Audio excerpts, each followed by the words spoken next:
What happens when you put a passionate yoga instructor and a NASCAR-loving businessman together in the same recording studio? Happy Vibes Podcast, a fun, innovative podcast where Tamara patiently attempts to enlighten Shawn on subtle arts of yoga. Connecting you to your highest self and living your best life. Hi, I'm Shawn Whitfield, along with Tamara, and welcome to Happy Vibes Podcast. So I was thinking, as part of your intro, Shawn, we should add NASCAR-loving margarita drinking.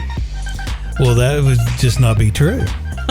That would not be true at all. I think I had a phone call last night. NASCAR loving and bottles of Dasani water loving. That's not the phone call I had last night. No, I don't know what you're talking about. I've been drinking margarita with a little Patron I don't know. I have no idea. Good times are here again. I think you had the wrong number. I don't know nothing about that. I don't know. I've recently discovered pineapple rum. I think that's a very excellent summertime drink. Well, I think you must have had the wrong number. You're creating a list since you're a single lady now. You're creating a list of possible prospects, so maybe that was one of those type of phone calls. Let's see, that's how vicious rumors get started, Shawn.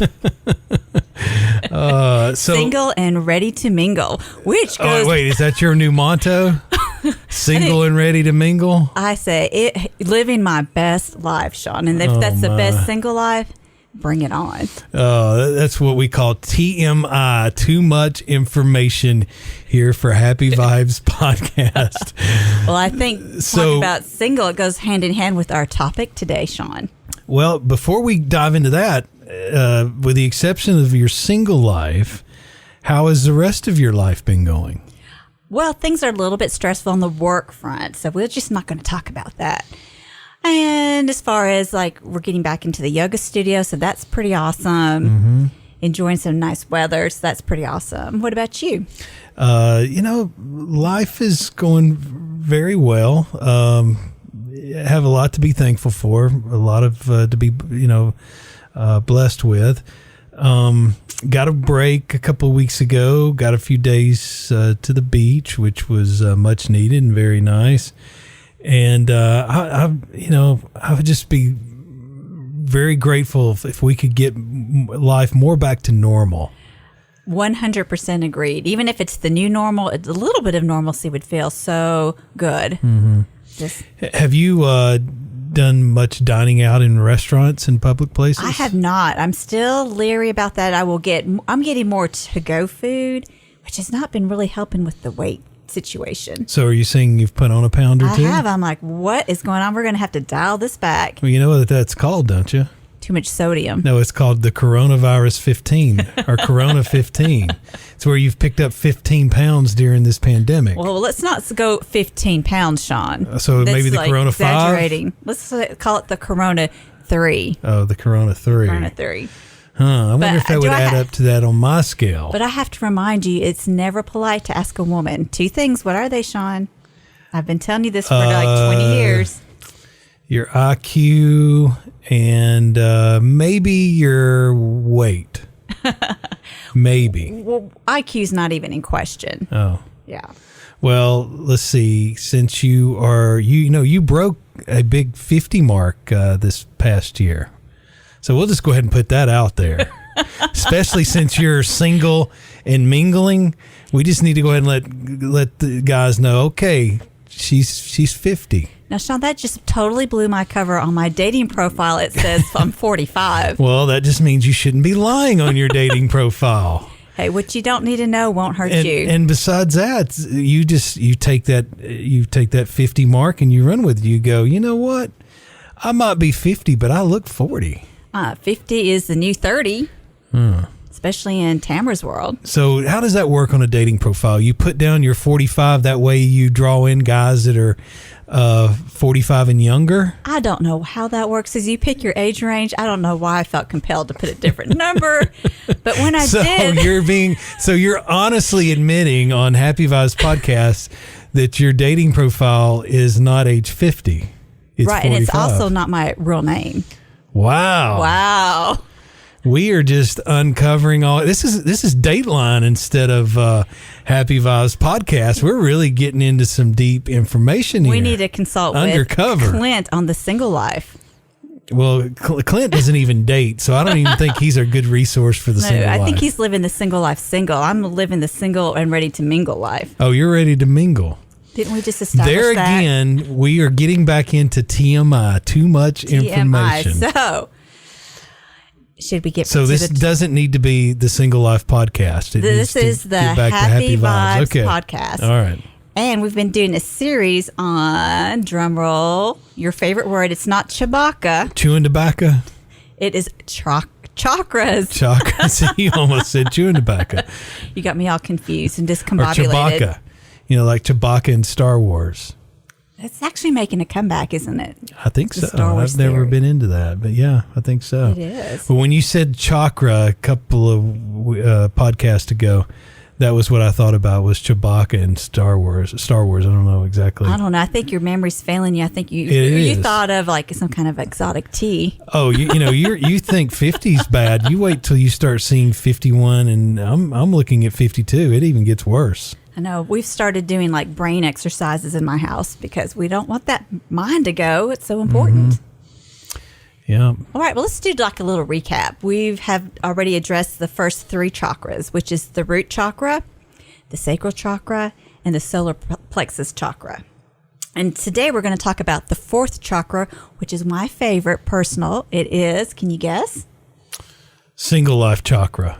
The heart chakra. Oh. So that, the heart can be so many things, and part of it can be romantic love, but it's also your relationships with your family, your friends, your coworkers, the love you give and receive in the world. So that's why it's such a good chakra. And you know what the color for the heart chakra is? You're actually wearing it Red. today. It's green. Green. So you know how green is like a very cool, calming color. So a lot of people will paint their walls green. In I would have fact, thought it was red. Well, we already established that red is your root chakra.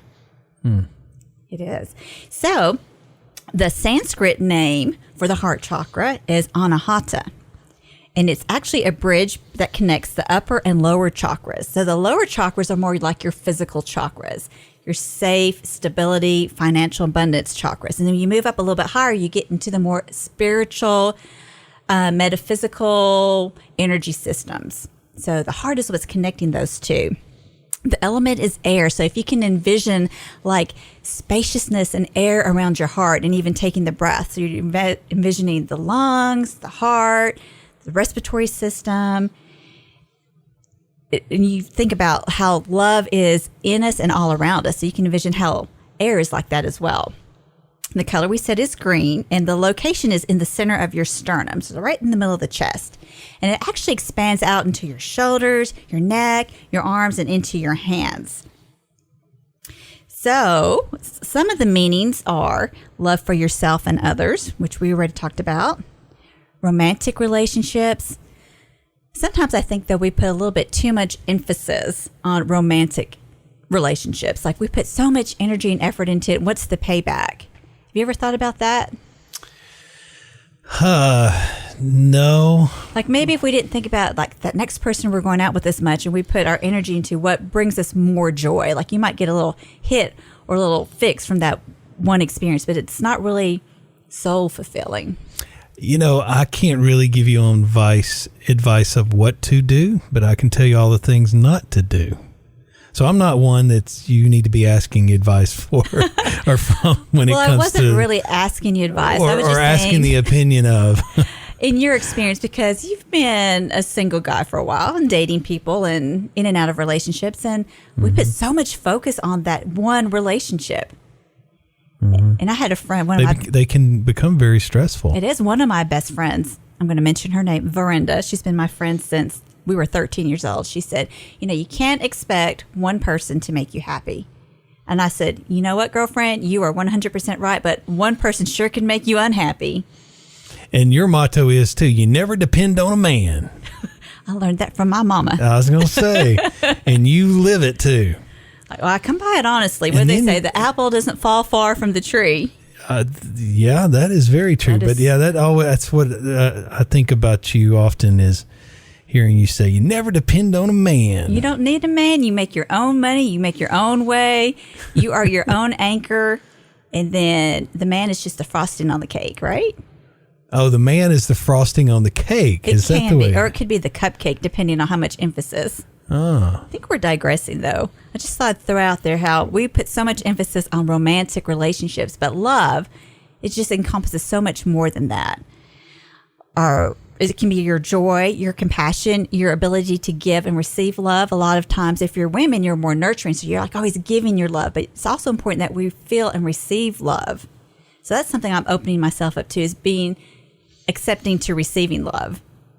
Do you feel like you have any trouble giving or receiving love? Like, which one resonates more with you? Oh, yeah. By the time you hit 50 and you've been in several relationships, yeah. You feel like you're just giving more love than you're receiving? Oh, well, you're just on guard with everything.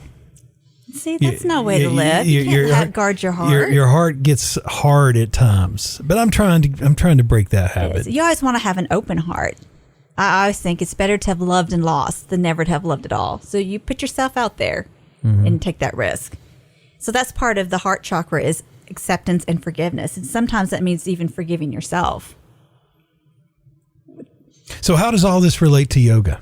Okay, so yoga is one of the ways that we can balance our chakras. So if your heart chakra is in balance and you feel deeply connected, you have an ability to give and receive love.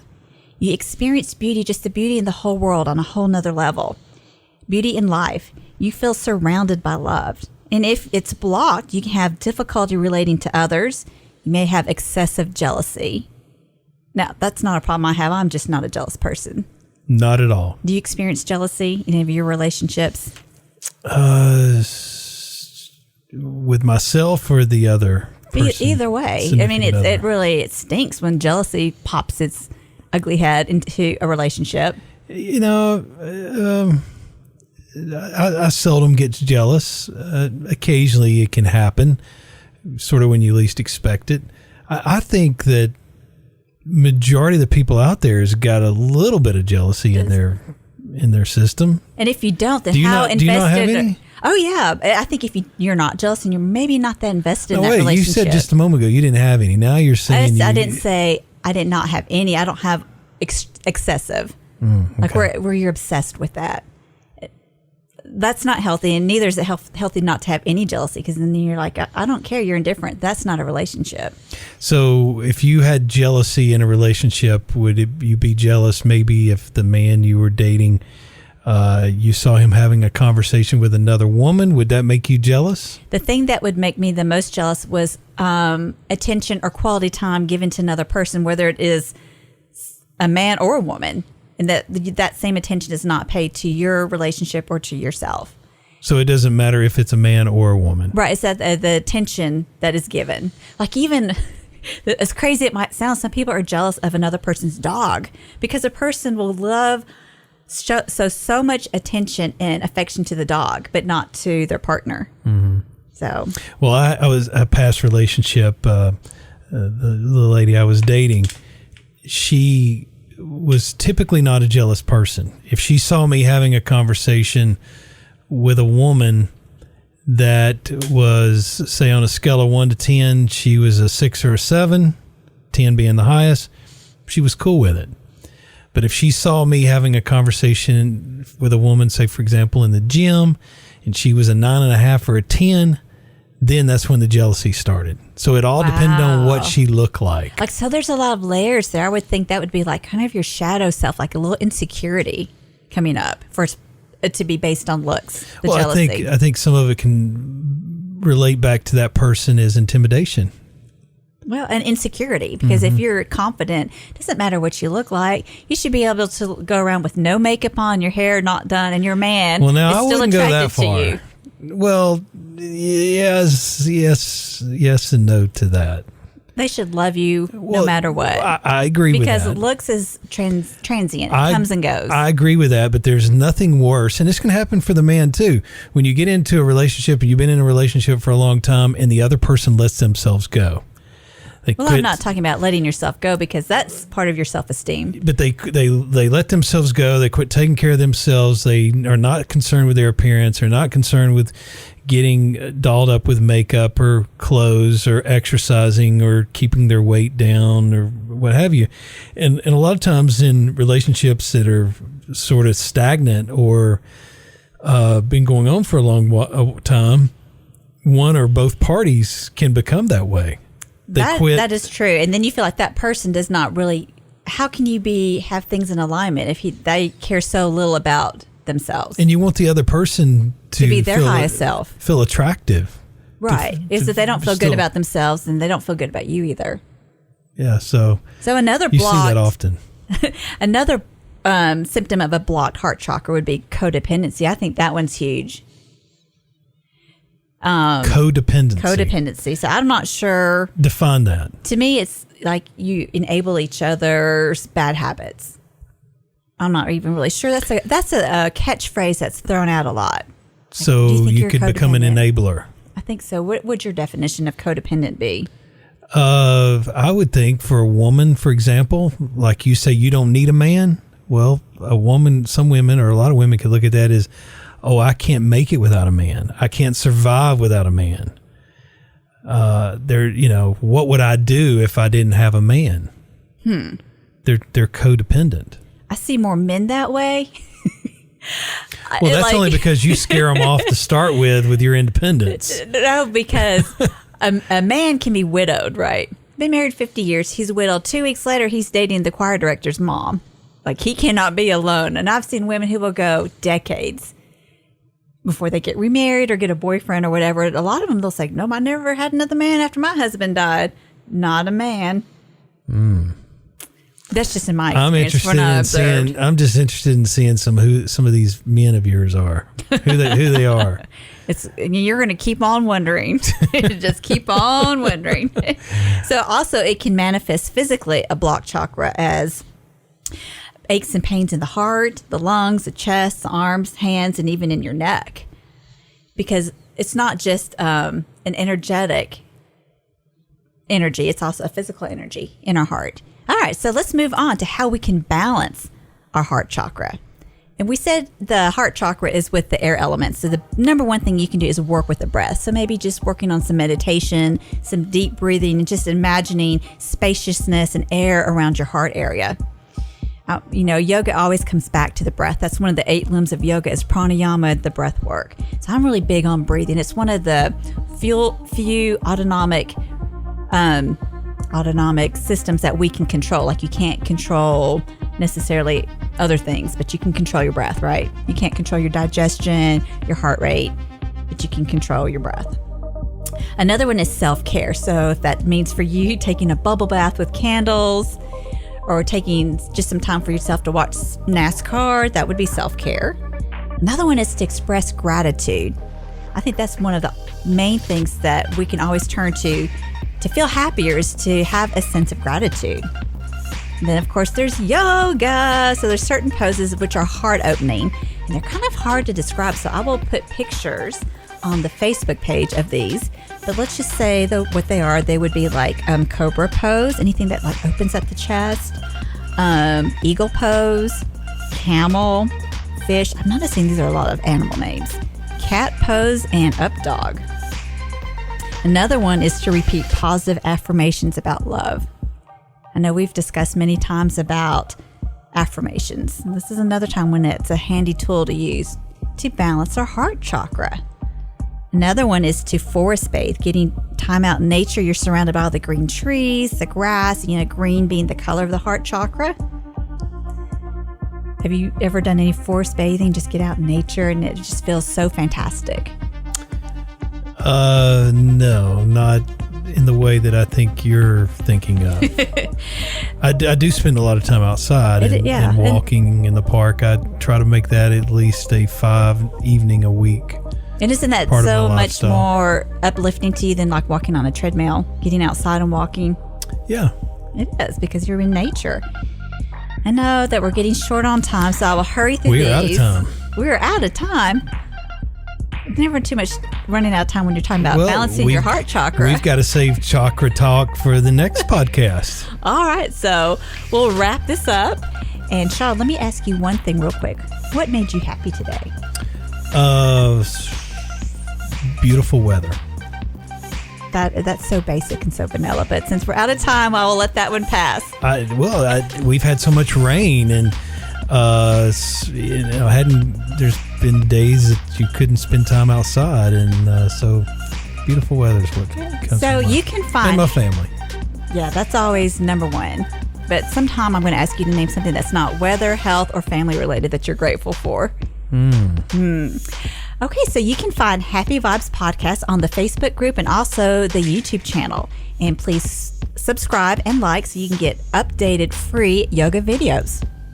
All right, well, that does it for another edition of Happy Vibes Podcast. We want to thank you for listening, and be sure and like and share with your friends. I am Shawn Whitfield along with Tamara, and have a great week. Namaste.